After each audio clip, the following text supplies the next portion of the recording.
Hey, what's up, everybody? Welcome to Lunch Break. It is Thursday at noon, and we are with you again. So hopefully, you guys are enjoying your lunch. We're just getting caffeinated here, so that's how we're rolling. But Are we gonna have a Thanksgiving lunch break? we should, We should, yeah. yeah, Like, and just have turkey and just talk. yeah. You bring the turkey. Okay, I'll bring the pumpkin pie from Costco. gotcha. That'll work. And that's literally all I need. Like turkey and pumpkin pie makes me happy. That's everything that matters in life. Honestly, Thanksgiving is my favorite holiday Me too. in the whole world. Is it? Yeah, it is. I mean, it's just the best. It's like there's food, Yep.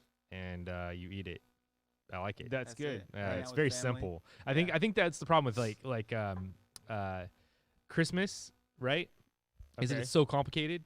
You have to think about all the people you know, are they going to buy me a gift and I need to buy them a gift, Right. and then you have to make sure you get the right gift for like your Right. spouse, and you know, make sure your kids are happy, and it just becomes complicated, right? Does Thanksgiving last too long sometimes though? Like where you start getting into conversations, Nah, man. which we're gonna go into today, but you go into conversations that you don't want to go into. No. What you do is if you get into those conversations, Right. Okay. you just get more food. You walk over and get more food, and you just Ah. eat, and then you're like, you can't focus talk. on that. You're like, oh, rubber. So for those of you that haven't turned it off yet, this is Lunch Break, and we have with us today our very own Cohen Miller, and Hello. he's a good dude. He's a young guy. How old are you, Cohen? I am 20 years old. 20 years old. He's just starting out, and I don't know, 20 years is a long time, actually. It is, So- but I'm also very, very young. You are. You're a young man, So- and you have a lot of aspiration. Cohen is a hard worker. I've really appreciated having him as part of the team. He started off here doing youth ministry. Yep. And now he's part of the video crew.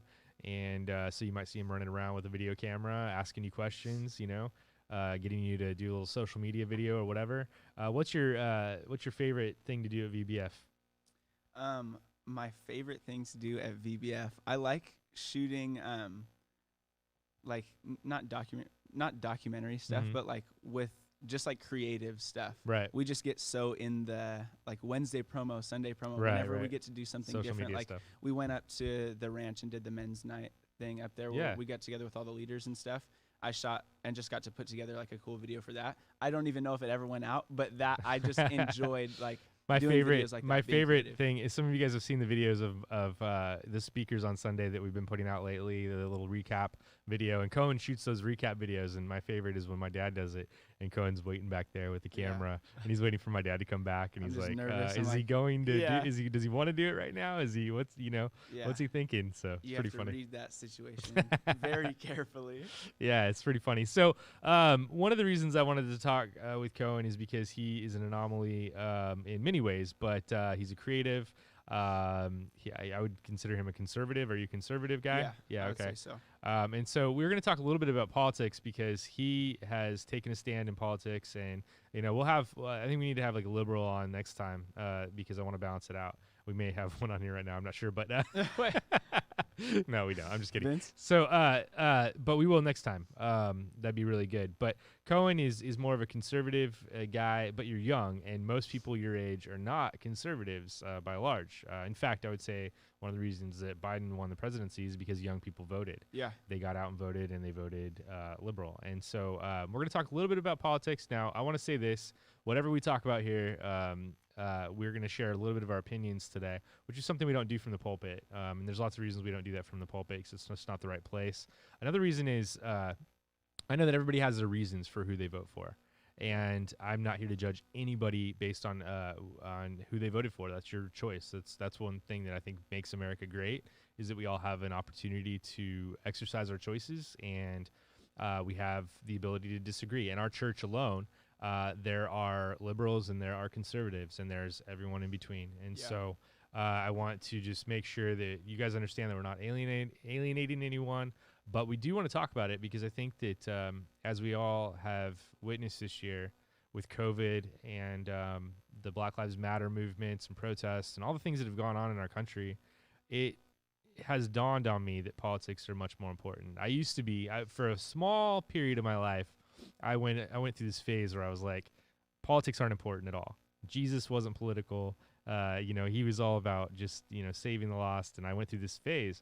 But then as I learned more and studied more, I learned that Jesus was actually very, very influenced or very, very much an influence of the political systems throughout all of history since he started doing his ministry.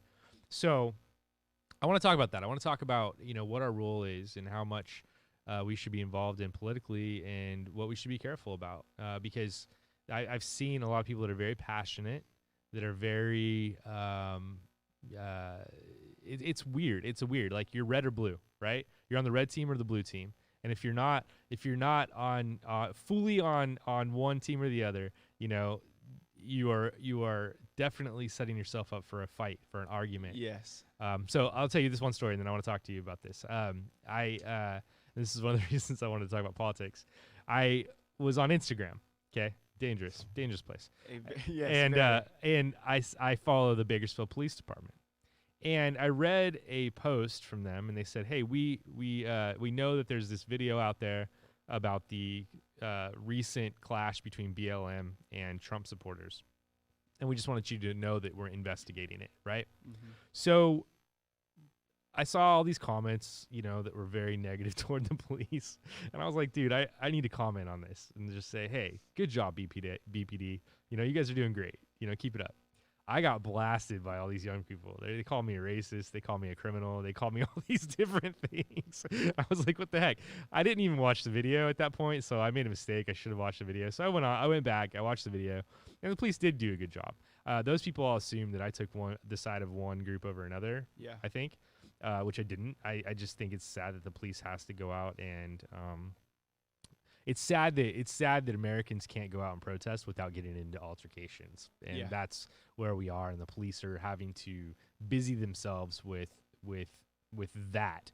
No matter what side you're on, if you're on the Trump side or BLM, which is weird that those are two sides, but if you're on one of those sides and you're out in the streets and you're yelling, like, you need to expect you're probably going to get into an altercation because people's tempers fly and things happen. So when that happens, don't be shocked. Don't be shocked. That's all I'm saying. And so I thought it was interesting that people are so anti-police, anti-government right now, and I don't know. I just want to talk about that. So what do you think, Cohen? What are your spiels these days? My spiels these days. And when did you get into politics? Let's start there. I got into politics, I would say maybe my junior year of high school. I started just doing some more research, and I grew up in a very conservative home. I would say that my dad is very conservative, and he follows the news, and he's educated as well. And that kind of pushed me to get involved and learn and research myself. Right. It was always made clear to me that my faith had to be my own, that just because my parents were Christian and then they raised me in that environment, Mm-hmm. I needed to make my faith my own. So I tried to do the same with my politics. And that's something that I hate when people will bring up, oh, you're just conservative and young because your parents told you to think that way. And they don't know anything about me. They don't know that I'm actually educated on the topics and that I've studied these things and that I disagree with my parents on some things politically. So that's almost like an insult to me when I'm like, I've really spent some time trying to get educated and make my beliefs my own. So I'd say it started in high school, and it's just kind of grown since then. I've stayed very involved. I worked with Kevin McCarthy, who is he represents Bakersfield's congressional district, this area. I worked on his campaign team. I think most people know who he is. And yes, yes. So I got to work on his campaign team. So I've got to meet some cool people and had some great discussions with people who worked there. And it's just I know I have some opportunities to be involved in politics if I want to be involved. And I would say that's kind of where it started, though. That's in high cool. school, So you trying to think you make them might my head own. toward that direction, or? I think that it's possible that I know that one day I'll be more involved Cool. in politics than I am now. Awesome. Well, I I think that I want to be. honestly, from what I've getting to know you, I've been very impressed with your thought processes and the fact that you don't just say whatever's on your mind. You actually look it up and you actually read it and study it yourself. I don't think that most people do that. And I'm not even talking about just young people. I think older people too. A lot of people end up reading a comment or a headline, or we're kind of the headline generation. That's right? exactly what I was going to say. Where we read the headline and we spout out about it, and especially on Twitter or whatever, right? So I appreciate that, man. I really do. So what do you think? Let me ask you this: what do you think drives. Let's go to the protest, for example, right? And I don't want to talk too much about racism because we're three white guys and we might, get in Yeah. trouble for that. I don't know, but sure. it's hard to understand what somebody's gone through based on their race when you haven't experienced it. And so, Totally. but the BLM protest or whatever you want to call it, the Antifa stuff, all that, like going out and protesting government, protesting kind of everything. Like, where does that come from? Where does that idea come from of like, hey, we're gonna go out and change, government? I mean, have you had discussions with people your age and Yeah. like what they think? I think that what's happening, especially right now, is the way that people are, like, what people are being taught. We kind of had this conversation last night. You Yeah. were talking with Jay too, that when people are taught something from a young age and they are people continue to tell them, this is the way the system is, this is the way the system is, they just start to believe that. Right. And when you don't have somebody who, I would say, like myself, who I decided I'm going to do the research on my own. I'm going to figure out what I believe. When these people just decide, these young kids, oh, this is just the way the system is, this is what they're telling us, they think that they have to stand up and fight this injustice that's Right. happening. Right. And there is injustice that's Sure. happening. But to the extent that maybe they say it is, I don't see that. But when you have a generation of people that think that all the police are racist and that we live in a country that was founded in racism or founded and we have a patriarchy or women are put down, or when you have those ideas, of course people are standing up and fighting and saying Right. that's not okay, because that's not okay. Right.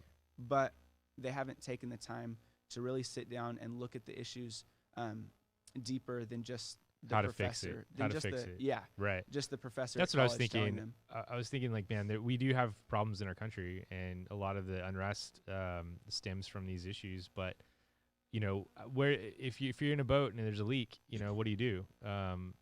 Do you build a new boat while you're on that boat? No, you stop the leak, right? You Yeah. stop the leak so you can float. And I think that we're in a place right now where we have to stop the leak. And I wish young people understood the importance of research, of really Yeah. researching, not just listening to people on social media. And I don't think that everyone does. And I know I don't want to offend anybody because, if you're very political and you're on the left or you're very political or you're on the right, I'm not going to assume that I know you because we don't know who we're talking to right Yeah. now. So maybe you do research it. Maybe you do think it through. And so, I wanted to talk about that. I want to talk about the there's been this talk over the years that church and politics should be separate because of this idea of separation of church and state, right? And I recently did a little bit of research on that. And a lot of people think that separation of church and state is something that's written into the Constitution, but it's not. It's not something that's written into the Constitution.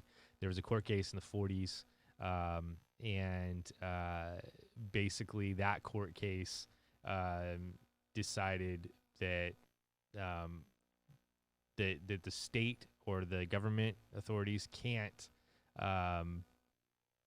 be involved in religion. They can't give to one religion. They can't prefer one religion over the other, basically.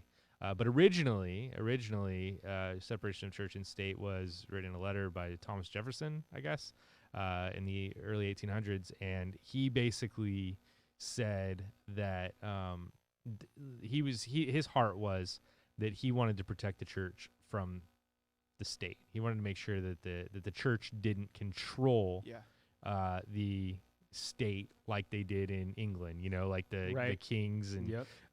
the Practice of religious the people freedom. that were in charge also were in charge of religion, Yep. and they kind of forced you to Yep. to do things a certain way. And the people that moved to America, they didn't want to be forced to do things a certain way. Right. They were fleeing tyranny, really, right? Yeah. And so that's where the separation of church and state comes from originally. And so when we think about that, we think about, that being something for the church, not for the state. It's a completely different conversation that I think a lot of people have. And so I want to get into real quick, what do you think our role is, especially young people? What do you think our role is in the church with politics? Like, do you think we should? So I think that our job as Christians and what we're supposed to do as Christian people with our faith is the same job that we're supposed to do in politics as well. I think our calling is to speak truth to people in love, and we're supposed to do that in our faith. We're supposed to speak truth and not back down from what we know God has told us to be true, Mm-hmm. but we're supposed to do it in a loving way. And I think that our role as Christians and as people of faith in politics is to do the exact same thing. We should speak truth to people in a loving way, because right now we have not just a generation of young people, but everyone right now, it doesn't matter how old you are, we're starting to move more towards like relativism and moving away from the idea that there's objective truth and more towards this idea of what's true for them may not be true for Right. me.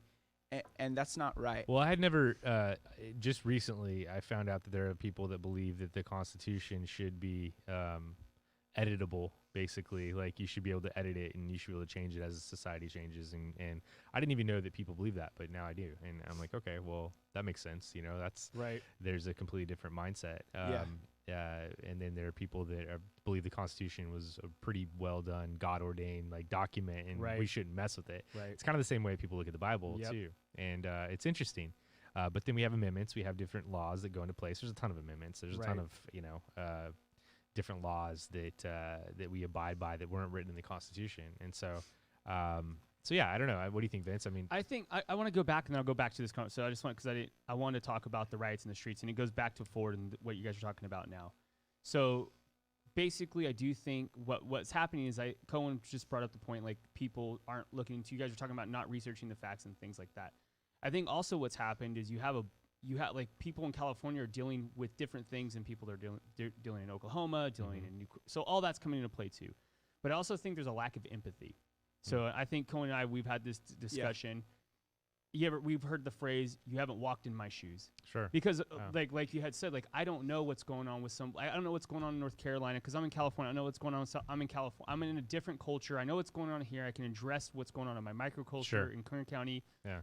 But the people that are going through things, it's a lot. It's It's hard to say that it's the same for everyone in the U.S. But I think agree. having a lot of empathy is huge. As Christians, I think we're called to be empathetic. I was thinking about Jesus, and I was thinking that Jesus was empathetic towards people. Like when he would, when people would try to trap him, or religious leaders would try to, things would happen.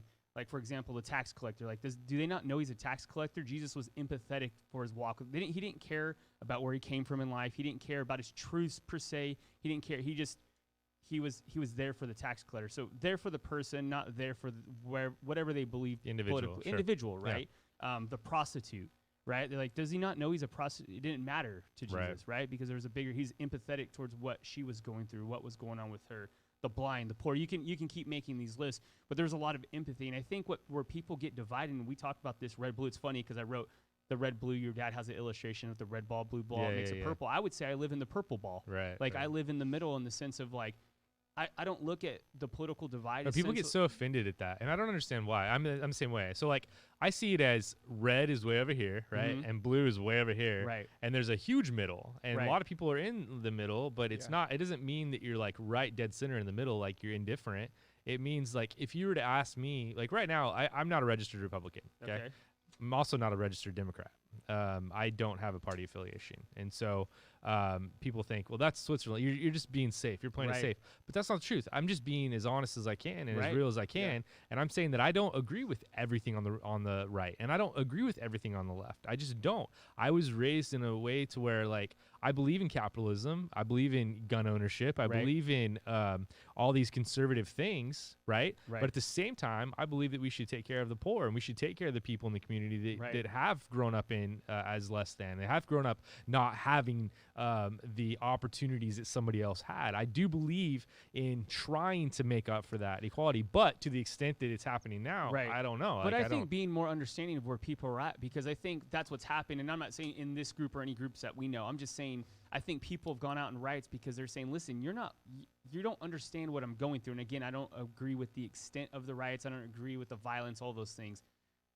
But they don't have a voice. And one of the things Right. I love about Jesus is he gave people that didn't have a voice. And well, I here's think here's something. Here's a that's way to huge. understand BLM, right? Okay, and I'm not. And I'm not even talking about I'm BMLM. I'm just but, talking about but giving I people had a this. I had voice. this idea. Okay, and just a couple days ago, I was thinking, what if I grew up in my family, And my parents from a young age told me, hey, you need to be careful about firefighters.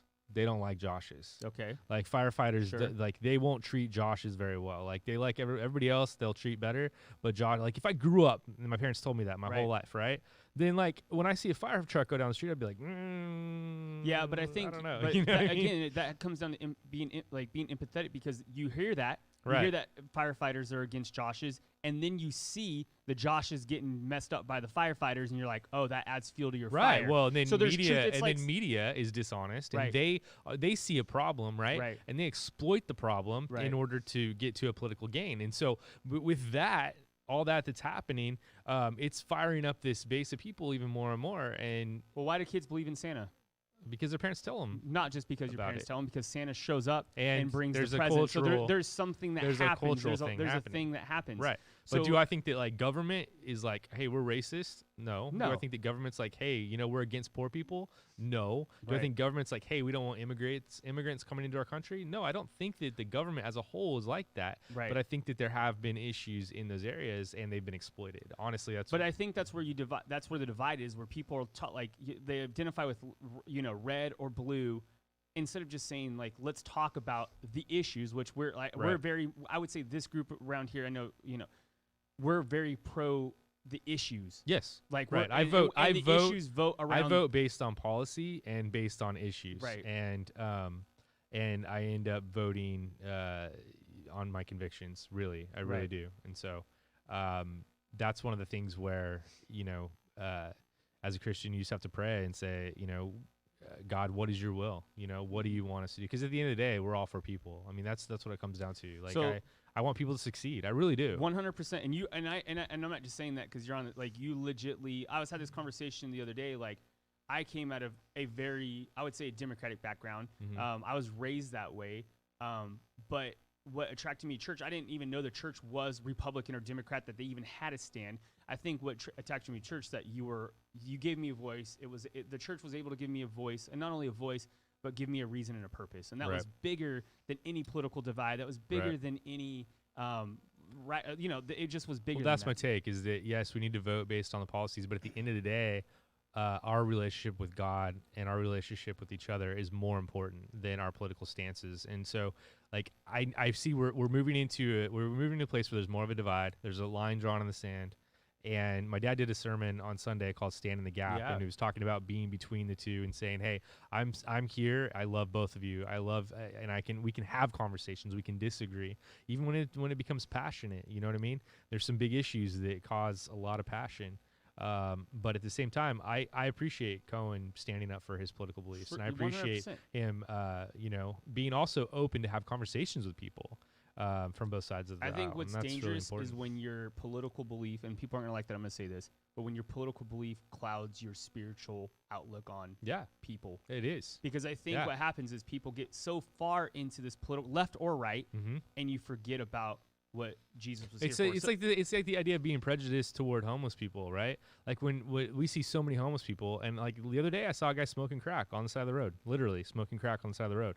And so in my mind, it's like everyone's a drug addict. Everyone is they've made their choices, but that's probably not true. That's definitely not true. I mean, obviously it's not true. Some people have mental issues. Some people have been thrown out. Some people got out of prison. They couldn't get a job. Like there's many different reasons as to why somebody's homeless. And so yeah, you're right. You need to look at people based on individuality, and I think as Christians, we need to be led by the Holy Spirit of who we need to love, and really, you love everyone, but who you need to give attention to, because you can't give attention to everyone. And so I think that it's important for us to just put humanity above politics. I just So- really do. I would like to kind of talk about the empathy thing just a little bit more. Okay. Because this is something that I don't know if I want to use the word accused, but people said I had a video come out when all the like riots and stuff were starting, and I posted a video, and I had like a lot of people tell me that it would have come across better if you showed more empathy. And I want to come back to the first statement that I made, that I think our job is to speak truth in love to people.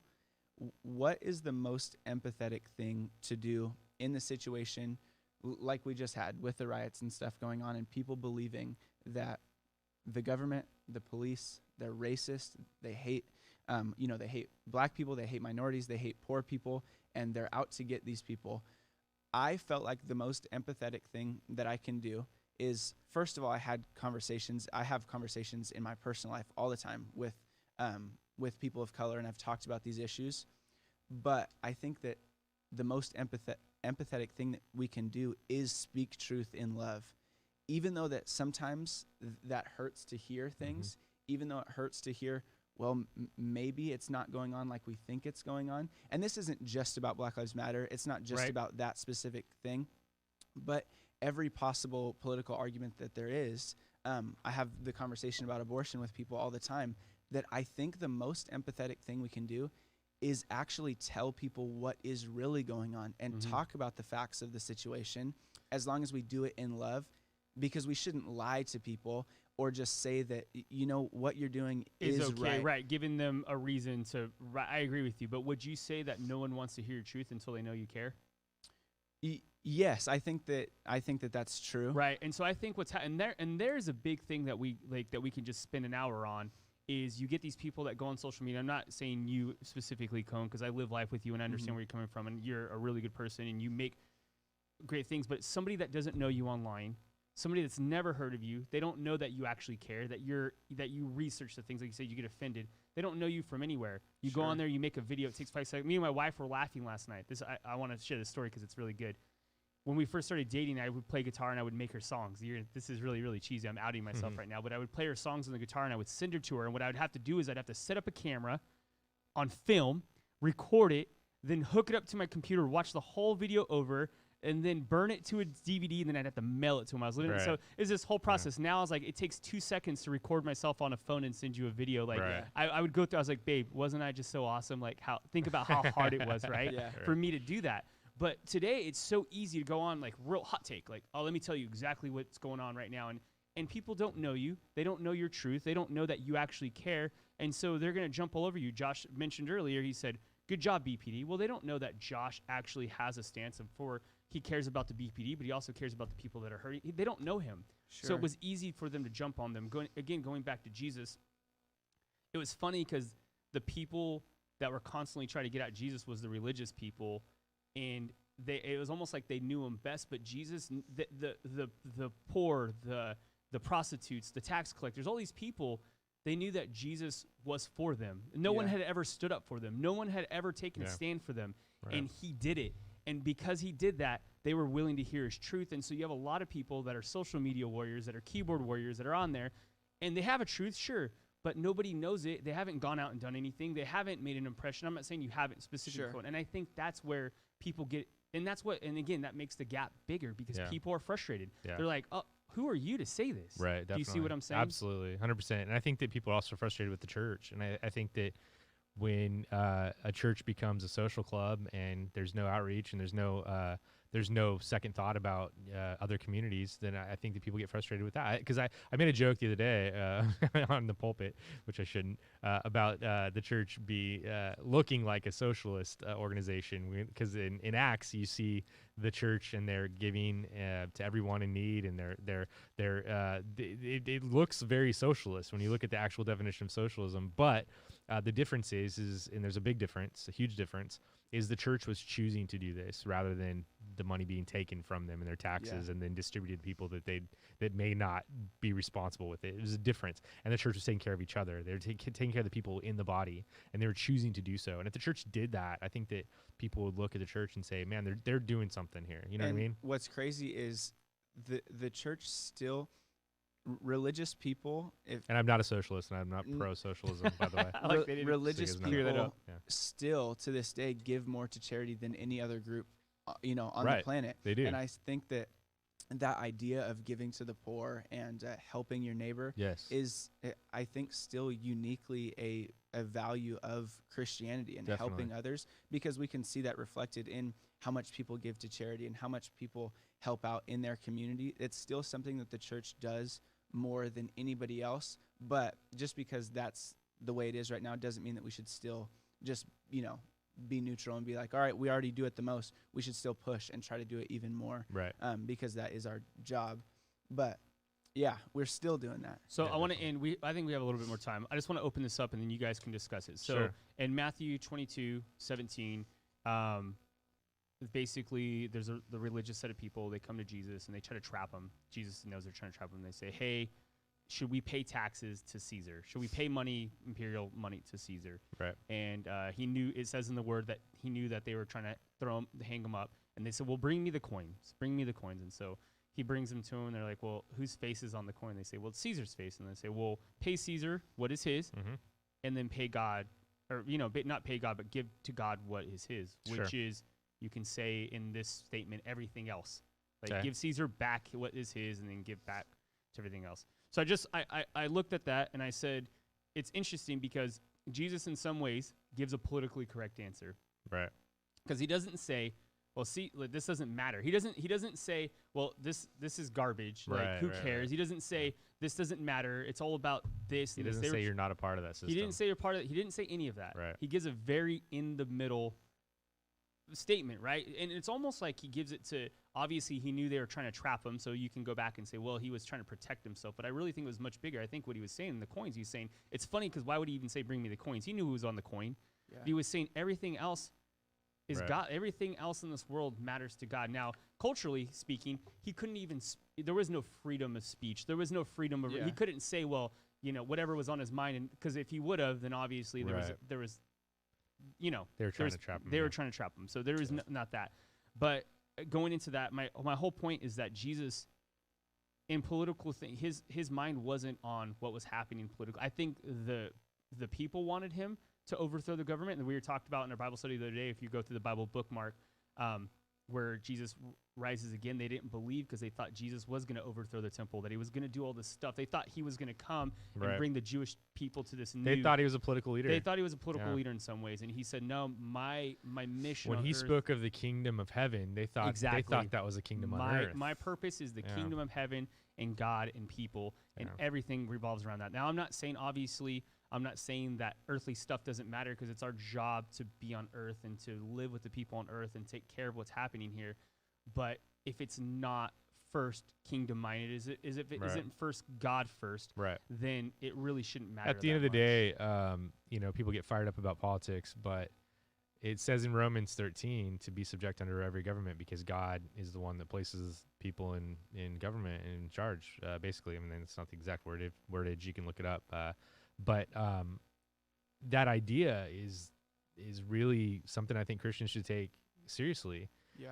That God is allowing leaders to be leaders for his purposes, not for ours. And I think that we think that God is always just going to try to make life more comfortable for us, but that's not what God has done. I think what's important is we understand the culture of the time, and we understand what we have now. Right, but let me finish this thought.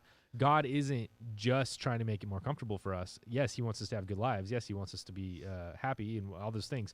But his main purpose is to get people in relationship with him.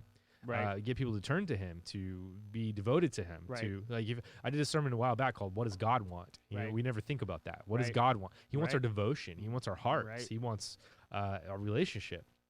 And so God's going to allow any leader to come into place that would cause his people to wake up and to really take it seriously. Those things of, love God with all your heart, love your neighbor as yourself. And politics are important. They play a role, That's part of Caesar's system, right? Technically. I would say politics, I know that our country was founded upon God, but I wouldn't say that it's based on God right now. I would say it's based on a system. And that system has served us well. But it was never meant to last forever. And I think that's what Jesus was saying, because it's like Caesar's going to come and go. Right. This is going to come and go. This is going to come and God is never going to come. Everything else is God. Everything else that matters is God. And I think we get so caught in the short game. I was telling before we started the podcast, a good book for everyone to read is called The Infinite Game by Simon Sinek. Yeah. But it talks about from thinking short term to thinking long term. And I think we think because of social media, because of how fast things, we think very short term. We think if this doesn't happen now, then we let our whole what we believe dictate on that short term versus this big infinite game. As Christians, our infinite game, our end game is for people and for heaven in this thing. We believe in a much bigger calling than just this temporary thing. So it's easy to get caught up in the temporary thing. And I agree with you. We should be aware of what's happening politically. We should be knowledgeable. We should be educated. I think God calls us to be those things. But when we stop when we stop thinking kingdom minded, when we put everything politically before what God has His purpose, then we've messed up. I mean, that's what I would say. I totally agree. What I was going to say earlier about the verse that you brought up in Romans is that just understanding the culture of the time and understanding where we're at today in America. At the time, people didn't have a say in the in government or political systems. That's true. And Jesus was telling people, "Don't worry, I'm in control of what's going on." Mm-hmm. And at this time, I don't think that it's okay for us as Americans, but specifically us as Christians, to say, well, we don't have to worry because God is going to do what He's going to do. It's a cop-out in some ways. Because we have an active role in our system. Right. We actually have a voice for change. We That's have true. the freedom Yeah. of speech, and we have the ability to vote and change things. Well, I agree, and I think that when you choose to be somebody who's going to make a difference politically, you need to understand where influence comes from and how to influence people. Sure. You don't by yelling at them. You don't by fighting with them. You don't influence people by saying you're wrong. You influence people by showing what's good in your point of view, right? Yeah. And that's hopefully what we're all doing, because we're in a culture right now where it's like popular to call out people and cancel them and tell them Right. what's wrong with them, and so it's so negative. It's so pessimistic. Yeah. And as Christians, I think one of our main goals is to show people what's good in the world. You know, we used to have a campaign called "Spread the Good" at our church in Ventura, and we were walking around just talking about that. Spread the good. You know, what's good Right. in life? Let's spread that. Right. Let's talk about that. Yeah. And you know, hopefully, politicians, young politicians that are aspiring to be politicians, maybe Cohen, grow up and have empathy and have all these things, but also hold tight to, you know, biblical values. And so, you know, there's not a lot of people like you out there, Cohen. And so I wish you well. Not that you're leaving us or anything. You're going to be doing media with us for a while. Are you sending him off right now? I'm This sending is him your last off. day. All See right, you Cohen. later. I'm supposed See to you shoot later, a Cohen. video Off right to now Harvard. after this. Off See you to later. Harvard Law. No, but I do think that that you need to continue to pursue the things that God has put in your heart. For And sure. So a lot of young people do. And so, and a lot of people are afraid and they think that they won't make a difference. But I heard Tony Robbins say something. I'll give this is my advice to you. Okay. He said that most people overestimate what they can accomplish in a year, and they highly underestimate what they can accomplish in a decade. If you look at your 30-year-old self, you know, and you focus on that person, Yeah. that's going to be here so fast. I mean, So I know fast. I'm the old guy telling you that, and you've been Uh-huh. told that a lot, Uh-huh. but it's so fast. I'm 40 now. I remember when I was 20, and Vince and I were starting off in ministry when we were 20, and doing our thing, you know, here, and it it's was just fast. it's gone by so quick. But I wish I don't have any regrets necessarily, but I do wish that I would have been more focused and more intentional in my 20s. Yeah. And so you have your 20s, you know, Yeah. do well with them, and see what God does with you. You know, For sure. you take the first few steps, and God ends up. It's like God's the wave, and you end up riding him, you know, Yeah. and going a long ways. So Do you Anyway. have questions, Vince? No, I think people are just listening. Like, I'm gonna have to digest all this, guys. So That's they good. said a Yeah. lot. Yep. So anyway, all right. Well, we love you guys, and no matter who you voted for, and Yes. we will talk to you guys at church. If you guys have any questions for us, feel And free we love to you. contact us on social media. But we'll see you guys next week for lunch break. Thanks, guys.